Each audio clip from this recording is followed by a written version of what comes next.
152তম শ্রী ব্যাস পূজা তিথি।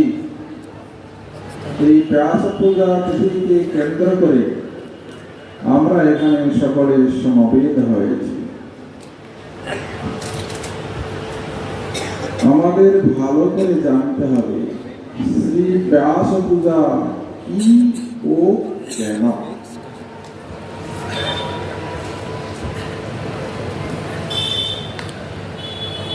ত্রেতা যুগে ভগবান শ্রী রামচন্দ্র এসেছিলেন। তার ভাই ভরত তার পাদুকা বহন করে নিজে পূজা করেছেন, এই আদর্শ দেখিয়েছেন। পাদুকা নিয়ে পূজা করিয়েছেন। আমরা শুনতে পেলাম আষাঢ়ী পূর্ণিমায়